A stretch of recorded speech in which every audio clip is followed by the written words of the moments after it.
আরেকটা ওষুধ আছে, ওটাও খাইয়ে দিতে হবে। আমিনা বেগম উপর থেকে কাঁথাটা সরিয়ে ফেলল। বমি ভাগ্যিস কারো গায়ে লাগেনি। ডাক্তারের গায়ে লাগলে একটা বিচ্ছিরি ব্যাপার হতো বলে ভাবলো তারা। শিউলিকে আরেকটা ওষুধও খাইয়ে দিল। আমিনা মেয়ের পাশে বসে মাথায় হাত বুলিয়ে দিচ্ছে। মাহাদও পাশে বসে আছে। শিউলির হাতটা কাঁথার আড়ালে বলে আর কারো নজরে আসলো না। মাহাদ একবার নিজের হাতের দিকে তাকালো। কেমন অনুভূতি বলতে পারছে না। উত্তাপ কি মেলবন্ধনে থাকা আঙুলগুলো, শীতল হাতের স্পর্শ হয়তো ভালো লাগছে, তাই তো শক্ত করে চেপে ধরে আছে। বিড়বিড় করে কিছু শব্দ আওড়াচ্ছে শিউলি। মাহাত কান পেতে শোনার চেষ্টা করলো। আম্মা, আম্মা। এইবার বাবা তোমার তাইলে রাইখা আসি, রাত মেলা হইছে, তোমারে কষ্ট দেওয়ার লাইগা কিছু খাওয়ার নাই, তবে এই সময় আয়সার লাইগা সারা জীবন মনে থাকবো। এই বিপদে তোমারই মনে পড়লো গ্রামে ডাক্তার আছে, তয় সে আইজ বাড়িতে নাই, ভাগ্যিস তোমরা আইছিলা। মাহাতের দৃষ্টি হাত থেকে বামে নিক্ষেপ করলো। করিম মিয়ার কৃতজ্ঞতার কণ্ঠ। মাহাদ তা শুনে বলল, সমস্যা নেই, ডাক্তারদের ধর্ম মানুষের চিকিৎসা করা, আমি শুধু দায়িত্ব পালন করছি। আগাই দিয়া আসি না একা যাইবা? মাহাত কি বলবে বুঝতে পারছে না। তার তো এখান থেকে যেতে মন টানছে না। বাহানা খুঁজলো হয়তো। চাচা আরেকটু অপেক্ষা করি, ওষুধ তাড়াতাড়ি কাজে দেয়, জ্বর নেমে যাচ্ছে কিনা তা দেখে ফিরি। আইসা। মাহাদের এই আন্তরিকতা এবং মহৎ গুণে করিম মিয়া মুগ্ধ হলো। সৃষ্টিকর্তার কাছে প্রার্থনা করলো তার জন্য। পৃথিবীতে সেই মানুষ সেরা, যে সৃষ্টির সেবা করতে সবসময় এগিয়ে আসে, যে শুধু নিজের নয় অন্যের ভালোর কথাও ভাবে। প্রায় আধা ঘন্টা মতো সময় পেরিয়ে যাওয়ার পর শিউলি চোখ খুলল। গা থেকে সমস্ত লেপ কাঁথা ফেলে দিল। শরীর ঘেমে একাকার। আমার গরম লাগছে, সরাও। আমিনা বেগম তড়িঘড়ি করে সব লেপ কাঁথা সরিয়ে ফেলল। মাথার কাছে মাহাত বসে আছে তা ওর খেয়ালে নেই। করিম মিয়া মাহাদের ঠিক অপর প্রান্তে মেয়ের সিথানে গিয়ে বসলো। মেয়ের মাথায় হাত রাখলো। যত্ন এবং দুশ্চিন্তার প্রভাব। আম্মা এখন ঠিক আছো? তোমারে কত করে কইলাম বৃষ্টিতে ভিজো না, শ্রাবণ মাসের পানি ভালো না। শিউলি জ্বরের মাঝেও হাসে, ধীর কণ্ঠে বলে, আব্বা, তোমার এই শাসন আমার মেলা পছন্দ। এখন জ্বর নাইমা গেছে, ঔষধ তেতো হলেও আমার যত্ন আর তোমার ভালোবাসার বকা বড় ভালো লাগছে। ছেলে মানুষের কাণ্ডে করিম মিয়া চুপ রইল। কি বলবে ভাষা পাচ্ছে না। মাহাদের দিকে নজর যেতে বলল, আইস কিন্তু ভালো হয়েছে ডাক্তার বাবার কারণে, সে না আইলে কি হইতো তা ভাবতে পারতাছি না। এই রাত্রিরে কেউ কি থাকে, অথচ তারা একবার কইতেই সুইটে আইলো। শিউলি ওর বাবার চাহনি অনুযায়ী তড়িৎ গতিতে মাথা ঘুরালো। তরাক দৃষ্টি পড়ল মাহাদের দিকে। ও স্বাভাবিকভাবে তাকিয়ে আছে। মাহাত এবার উঠে দাঁড়া পড়ল। হাত ছাড়িয়ে গেছে শিউলির ওঠার কিছুক্ষণ আগেই। মাহাদ সবার উদ্দেশ্যে বলল, এবার তাহলে আসি আমি। হ বাবা চলো, তোমার রাইখা আসি। আমি আরেকটা কুপি ধরিয়ে দাও, হারকিনটা পরে ভাঙ্গা গেছে। টেনে ঘর থেকে বেরিয়ে গেলেন। করিম মিয়াও উঠে পড়ল চৌকি হতে। মাহাত নিজের ব্যাগ গুছিয়ে নিচ্ছে কাঠের টেবিল থেকে। শিউলি অপলক দৃষ্টিতে তাকিয়ে আছে তারই পানে, যা তার অজান্তেই। তাকিয়ে থাকতে থাকতে ভাবনায় আসে কিছু প্রশ্ন। যেখানে যায় সেখানেই কেন সামনে আসে? আগের ভয়টা কেন যেন এই 3টে দিনে কেটে গেছে, কিন্তু স্থির চাহনি বুকের ভেতর ধুকপুক অনুভূতি জাগায় কেন? মাহাত ঘর থেকে বের হয় আগে শিউলির দিকে চায়, সাবধানী কণ্ঠে বলে, সাবধানে থাকবেন, বৃষ্টির পানি যেন আর শরীরে না লাগে, ঔষধ ঠিক মতো খাবেন। শিউলি তার কথার উত্তর দিল না, বরং অন্য কথা বলে উঠল। ধন্যবাদ আপনাকে। মাহাদের অদরে সামান্য হাসি দেখা গেল। সে এবার ব্যাগ গুছিয়ে তুলে নিয়ে ঘর থেকে বেরিয়ে পড়ল। করিম মিয়াও বেরিয়ে গিয়েছে তার আগেই। দরজার কাছে গিয়ে আবারও ফিরে আসলো মাহাদ। শিউলি তাকিয়েছিল, আবার আসতে দেখে বড় আগ্রহ নিয়ে চাইল। মাহাদ একটি ভাঁজ করা সাদা পৃষ্ঠা তার পাশে রেখে চলে গেল। শিউলি একবার দরজা আরেকবার হাতে নেওয়া সাদা পৃষ্ঠার দিকে চাইল। নজরের বাইরে মানুষটা যেতে শিউলি ভাঁজ খুলল। ওপরে সাদা দেখা গেলেও ভেতরে কালো কালিতে কিছু শব্দ লেখা আছে। হারিকেনের আলোতে শিউলি শব্দগুলো মনে মনে উচ্চারণ করলো। এই শ্রাবণ তোমার জন্য ক্ষতিকর হলেও আমার জন্য কিছু একটা ভালো বয়ে এনেছে। তুমি বড় চঞ্চলতা মেয়ে, তোমার এই চঞ্চলতা আর চাহনি দেখেই নাম দিয়েছি সোনার কন্যা। যে একটু ফাঁকা দিয়ে আবার লেখা। অথচ তোমায় ডাকা উচিত ছিল চঞ্চলতা কিশোরী কন্যা, কিন্তু সেদিন প্রথম দেখাতেই নাম দিয়ে ফেলেছি সোনার কন্যা। সূর্য উঠেছে সবে। শিউলি খুব ভোরে উঠে পড়েছে। ঘর থেকে বেরিয়ে উঠোনে এসে দাঁড়ালো। মেঘলা আকাশ আজও। শিউলির মন ঘর থেকে বেরিয়ে বাইরে ছুটতে চাইল। শরীর যদিও একটু ম্যাজম্যাজ করছে। আমেনা বেগম অসুস্থ শরীর নিয়ে উঠতে দেখে এগিয়ে এলো। কপট রাগ দেখিয়ে বলল, উঠলি কেন?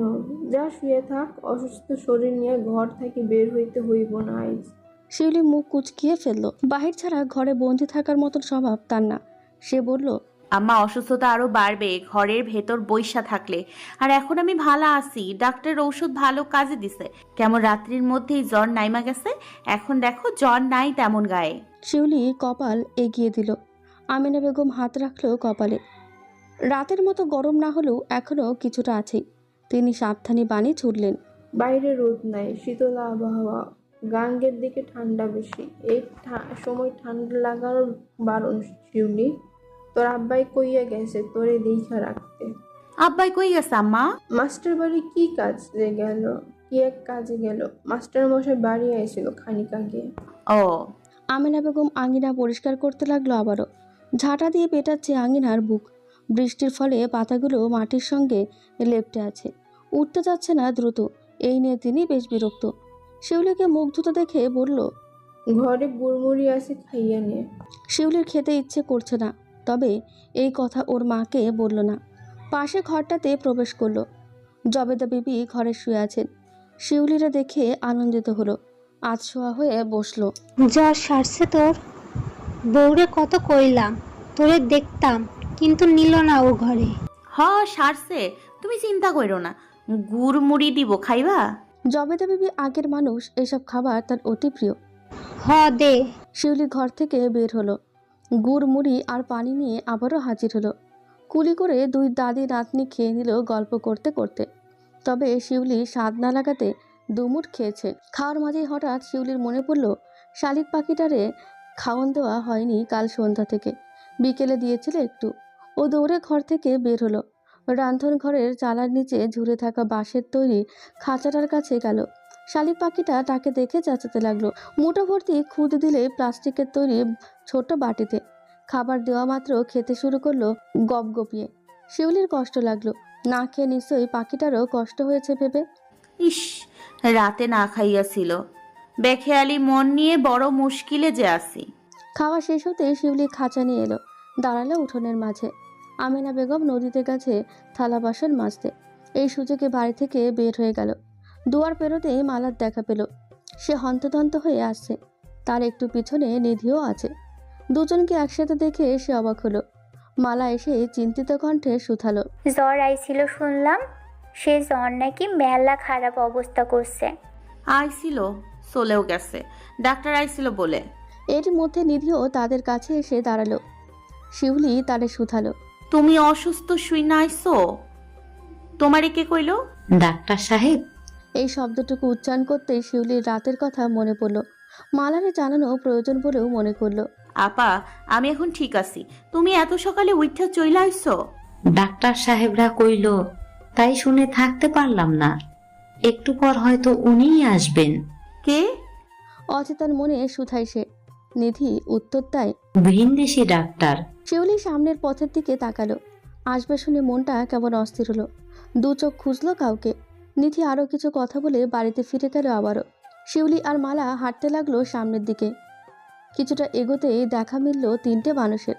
দুজন খানিকটা দূরে দাঁড়িয়ে রইল, কেবল একজন এগিয়ে আসছে। শিউলি হাতের খাঁচা হতে পাখিটা বের করে হাতে রাখলো। মুহূর্তেই ডানা মেলে পাখিটা উড়ে গেল আকাশে।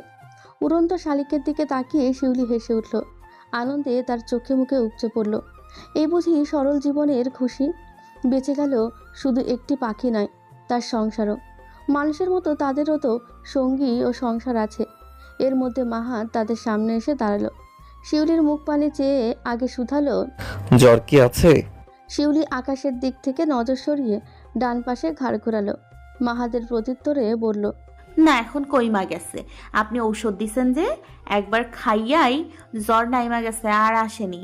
পাখির জীবন বাঁচিয়ে এত আনন্দ পাও, যদি কখনো কোনো হৃদয় বাঁচানোর সুযোগ আসে, বাঁচাবে কি? শিউলি পুরো বুঝলো কিনা কে জানে, তবে উত্তর দিল না ভেবেই। যাকেই বাঁচানোর হোক, সুযোগ পেলে অবশ্যই বাঁচাবো। মাহাত হেসে উঠল। শিউলি তাকালেও তার পানে। মাহাতের দৃষ্টি পড়তে সে চোখ সরিয়ে নিল। হাসির কারণ বুঝতে না পেরে শুধালো। ভুল কিছু কইছি? মাহাত হাসি থামায়। দূর থেকে সাঈদ আর আরহাম অবাক চিত্তে তাকিয়ে আছে। ভাবছে, এই কি সেই মাহাত?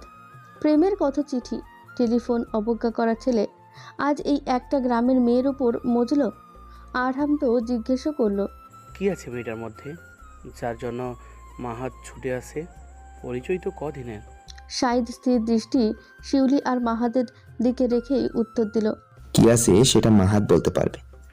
তবে হ্যাঁ, মেয়েটার মন মানসিকতা সুন্দর, শ্যামবরণ হলেও চেহারা মায়াবী, চোখ দুটো নিখাত, কোনো রব যেখানে মাহাত ডুবেছে। এসব প্রেমের অনুভূতি নেই, তাই এত কথা জানি না। তোদের মনে প্রেমের বাতাস বয়, তোরা জানিস। শাহিদ দৃষ্টি রাখলো পাশে। আরহামকে শুধালো। প্রেম আমি দেখিনি মনে করেছিস? মাতব্বর কন্যার দিকে তাকাস, একটা কথায় মন খারাপ করে বসে থাকিস, এর কারণ কি? শাহিদ নিজেই ভাবতে লাগলো। অসম্ভব জিনিসের প্রতি টান থাকতে নেই, আর নিজের ব্যক্তিত্বের প্রশ্ন তোলে যখন, তখন তো আরও নয়। চলে গেলে আর আশা হবে না এই গ্রামে, এটা তার মনকে বলল সে। তবে মাহাত যে ডুবছে, তার কি হবে? শিউলি উত্তরের আশায় মাহাতের দিকে চেয়ে আছে। সে উত্তর দিল। ভুল বলনি, শুধু বোঝার ভুল।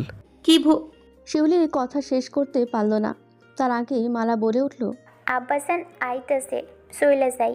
মাইনসে দেখলে খারাপ কইব, কইয়া বকা দিব পরে। মালা শিউলিকে নিয়ে তড়িঘড়ি করে সে স্থান থেকে নিয়ে আসলো। মাহাত সেখানে দাঁড়িয়ে রইল। শিউলি খানিকটা এগিয়ে গিয়ে একবার পিছনে তাকালো। এই মুহূর্তটার অপেক্ষাই ও ছিল। পাশে কখন সাঈদ আরহাম দাঁড়িয়েছে খেয়াল করেনি। শেষ পরিণতি ভাবিস আগে, শেষে ডুবলে উঠতে পারবি না। মাহাদের হাস্যোজ্জ্বল চেহারা থমথমে হলো। সাঈদের কথা মন্দ নয়, তবে কি করবে? দেখ, ওদের সামনে কেউ। মাহাত আর সাঈদ তাকালো। শিউলি আর মালার সামনে একটা ছেলে দাঁড়িয়ে, কি জানি বলছে ওদের। একটু পর মালা সরে গেল, রয়ে গেল শিউলি আর ছেলেটা। মাহাদের সন্দেহভাজন দৃষ্টি তাকিয়ে রইল অপলক। কেমন যেন আধার নেমে এলো মন আকাশে। খানিকক্ষণ কথা বলার পর শিউলি মালাকে হাতের ইশারায় ডেকে নিয়ে চলে গেল। পিছনে ফিরে আর তাকালো না পর্যন্ত, যা মাহাদের হৃদয়ে কিঞ্চিত ব্যথা অনুভব করালো। না পেয়েও হারানোর ভয় পেল। কি বলছিস, সব সত্যি? অবাক হয়ে শুধালো মালা। শিউলি মাথা নাড়ালো, বলল, হ্যাঁ সত্যি, আসতে বল, আম্মা শুনবে। মালার হাতে মাহাদের দেওয়া চিরকুট। সে খানিক ভেবে বলল, তোর কি মনে হয় উনি তোরে বুঝে আছে? কেমনে কইব, আমারে তো নাম ধরে কয়নি। কি ভালো পেয়েছে তাইলে? জানি না। মালা আবার বলল, লক্ষ্য করেছি তোর দিকে কেমন করে যান তাকাই, দৃষ্টি সরাতে চান না। আজও তাই দেখিলাম, তুই নিজেও তাকাস। উনি সামনে আসলে কেমন যেন হয়ে যায় মুখশ্রী। শিউলির ভেতর অজানা অনুভূতি প্রকাশ পাচ্ছে। তাকানোর নাম নিতেই আনমনে বলে ফেলল, ভিনদেশি মানুষ কি জাদু করিল আমারে? চোখের দিকে তাকালেই বুকের ভেতর কম্পন ওঠে। মালা আরেক দফায় অবাক হয়। হা হয়ে যায় ওর মুখ। বিস্ময় নিয়ে বলল, সখী, এ তো মনের অসুখ। ডাক্তার সাহেব কি এই অসুখ সারানোর দায়িত্ব নিব? শিউলি নিজেও চমকায়। আকাশ কুসুম ভাবনায় নিজেকে ধিক্কার জানায়।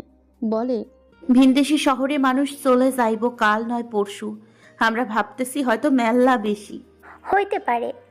মালা সহমত পোষণ করলো। তবে কিছু একটা কিন্তু রয়ে গেল। এ বিষয়ে জানতে হবে বলে ঠিক করলো। আব্বা ডেকেছেন? সাহিলকে দেখে নুরুল আলম তেলে বেগুনে জ্বলে উঠল। রেগে মেগে ছেলের গালে থাপ্পড় বসালো। দাঁতে দাঁত পিষে বলল, তোমারে কইছিলাম এত আঘাত না করতে। বাড়িতে এত মানুষ, তারা দেখলে বা শুনতে পেলে কি বলবে? মাতব্বর বাড়ির বদনাম করতে চাও? সাহিল গালে হাত দিয়ে দাঁড়িয়ে রইল। রাগে এমনিতেই শরীর জ্বলছিল, এখন এই জ্বরে রাগ আরও বাড়ল।